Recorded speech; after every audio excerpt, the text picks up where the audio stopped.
Well, just a few minutes ago, you mentioned Carl Sagan, and I was watching this older interview of yours a few days back, where you mentioned that upon applying to college, that you had this letter from Carl, you had this personal tour of his lab.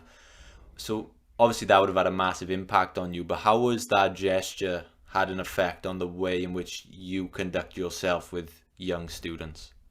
Oh yeah, because he, just to catch people up in case they've only heard it here for the first time, I was applying to colleges from high school, and one of the colleges that had accepted me was Cornell, where Carl Sagan was a professor. And I was accepted to three or four other schools in addition to that. And I was still scratching my head trying to decide which school to attend. And over that time, it wasn't that long, just a few weeks, I got a letter in the mail, personal letter in the mail from Carl Sagan. From Carl Sagan. Little did I know the admissions office had sent my application to him. And my application was just dripping with the universe. And so they said, well, maybe Carl Sagan can help this along.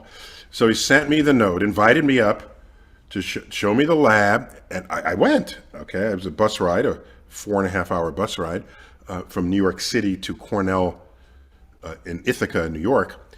And it's upstate. It gets very cold in the winter there. I went in December, and it was very cold. And he showed me around, and then he did, I'll never forget this, he did a no-look book grab, right? So he's there at his desk, and I'm facing him, and he reaches back and just grabs a book that's on the ledge, okay, and pulls it as a book he wrote. I just thought that was badass. You don't even have to look. Whatever book is there, I wrote it, okay? And he does it, and he signs it to me, to Neil, future astronomer. And I still have that book, of course. And we were done looking at the lab, and he drove me to the bus station. It looked like it was about to snow.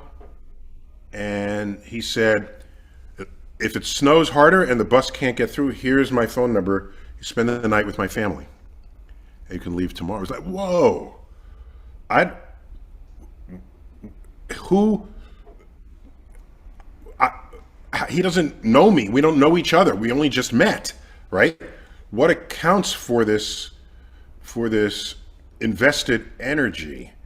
And I concluded that somewhere in there, there's a torch passing, right? I mean, if he sees me and my interest and he judges that it's real, then it's certainly worth his time to invest in me. Maybe one day I'll invest in someone else. To this day, I give time to students the way he has given time to me. Right? And I joke about this. I'll be on the phone. I'll say, Barack, yeah, I can't talk now. I'll call you back. All right? Hold on a line. I got a student waiting at the door. And then I'll call back Obama later on. That's a slight exaggeration, but that's how I feel when I consider that impact he had on me as I brought it into my professional life.